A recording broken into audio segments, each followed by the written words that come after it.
No niin, tervepä terve. Osku Mäkelä tässä. Mä oon täällä menossa asiakkaan luokse tuonne Kinnulan suuntaan ja syy minkä takia näin, niin siellä on 135 mettämalli Hitachi, mihin on laitettu aikoinaan Bematrackin telaston osia ja silloin tosiaan keritty ihan jo jonkun tovi päästelemään niillä, niin käydään katsomassa miten se Bematrac kestää ja antaa miehen siellä itse kertoa sitten asiasta tarkemmin, mutta eipä mitään. Päästellään tästä Kinnulaan ja katsotaan mitä siellä meitä odottaa. No joo, täällä tämä kone tosiaan on ja itse isäntäkin.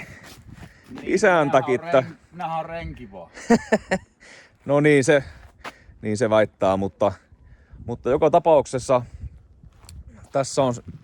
tässä on tämä kone, mistä puhui ja Bematrackin ketjut tänne on jossakin kohtaa vaihdettu ja mitä sä sanoit? 10 tonnissa olisi tehty ja tällä on ajettu nyt sen jälkeen.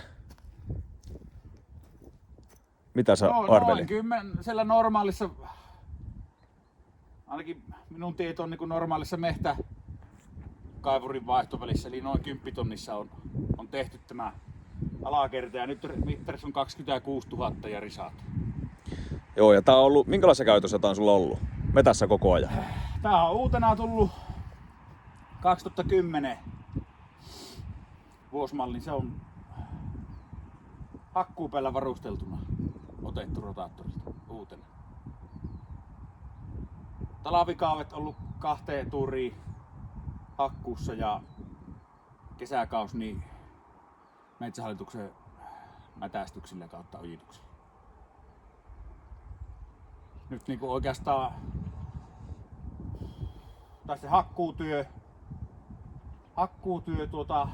siis kourahaa nyt on myyty nyt nykyisellään.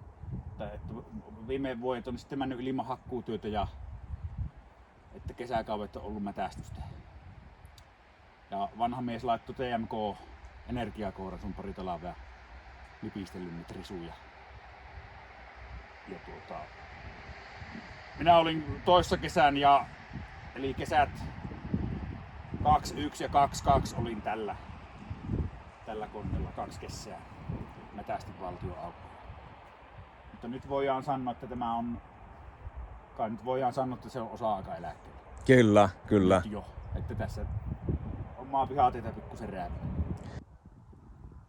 Sä muistelet, että tuolle ei ole, tai sille ei ole mitään muuta tehty, kun nyt nuo johtopyörät vaihdettu. Kärkipyörät on vaihdettu. Nyt tämä tänimmäinen tänä keväänä ja toisen puolen niin useampi vuosi takaperin. Mutta ratas ja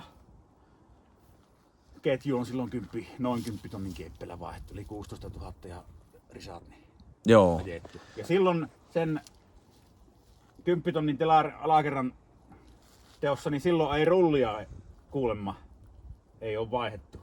No joo, kun mä en muistanut itse niin sillä lailla muuta kuin että rikkinäiset. Ja nyt on tänä keväänä vaihdettu, ettei ole justiin tuo rulla vaihdettu. No nyt joku varsinainen ammattilainen varmaan ulkonäön perusteella jo tietää mikä on. Että voisiko tällä olla... Se on meidän varmaan se rulla siinä. Että onko tuo sitten minkä mallinen tuo ja minkä näköistä on toisella puolella. Mutta mulla on semmonen oletus, että ylärullat ois.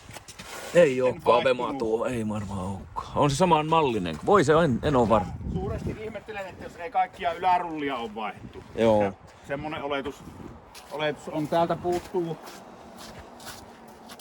Tämä toissa kesänä multa lähti semmoisessa sopivassakin viikossa niin lähti alarulle ja siellä on pultti katkennut sisään, niin ei ruvettu nyt sitä hitsoamaan siltä pois, kun tuo kärkipyörä laitettiin. Kun tää alkukesästä oli vielä ei ollut vielä osa-aikaeläkkeellä, niin joo. Oli ihan oikeassa työssä vielä nyt alkukesästä. Että Suomenselän vedenjakaja-alueella ollaan tässä ja tämähän on semmoista aika karua ja kivistä seutua.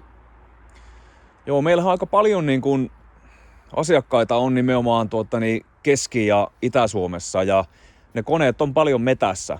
Et en tiedä sinällään, että mistä se johtuu, mutta veikkaisin, että niin kuin tässä alalla niin aika paljon se menee sen puskaradion perusteella ja se maine niin kuin kirii sitä kautta, niin luulisin, että se on vaan isännältä isännälle tyyppisesti. Mutta kyllähän siinä täytyy tosiaan niin kuin tuotteet olla vähintään nyt kohtalaiset, että eihän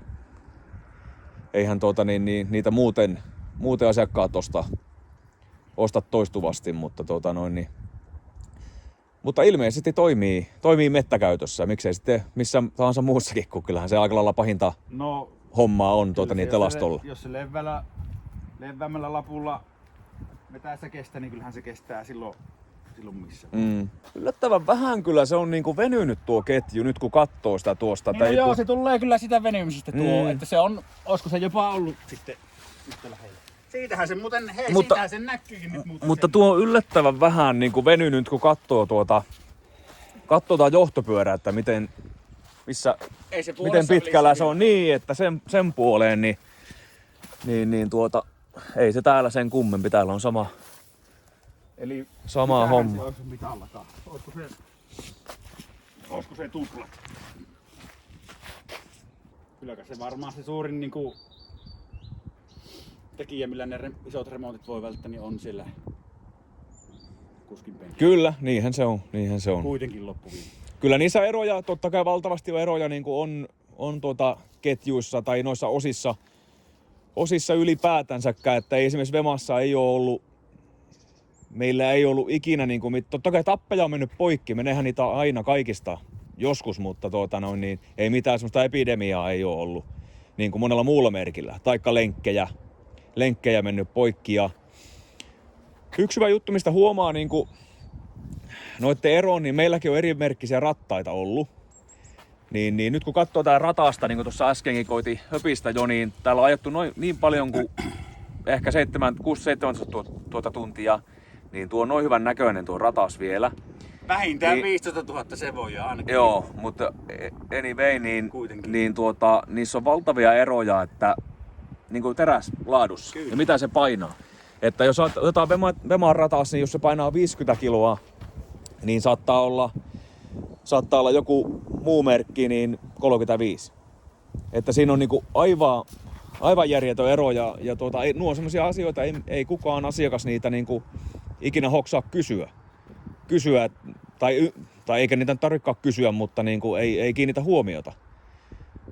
huomiota siihen, että kyllä niissä on niinku valtavia eroja, että se tulee tuosta teräksen laadusta nimenomaan ja niin enemmänkin puhutaan paljon vieläkin, että miten paksu joku tappi on tai miten paksu joku on, mutta sillä on, sanoisin, että sillä on pienempi merkitys kuin sitten sillä yleisesti. Teräslaatu on. Kyllä sillä niin kuin sanotaan, että sillä millillä 1,5 niin ei ole kauheasti merkitystä mihinkään suuntaan. Että enemmän tänä päivänä, kun siellä markkinoilla on niin paljon kaikenlaista, niin vaikuttaa. Mutta joo, sulla on oma Tupe-kanavakin, niin nyt saat mainostaa. Millä nimellä sut löytää YouTubesta? No ihan minun omalla nimellä, Manu Pasanen. Manu Pasanen. Sieltä löytyy ajopätkää ja vaikka minkälaista. Sieltä löytyy esim. Tällä vehkellä mätästystä. Navero, ojitusmätästystä, laikkumätästystä. Ja kaikkea semmoista mehtähommiin liittyvät. Ei sen isommasti ei mainosteta. Ei, kiitos.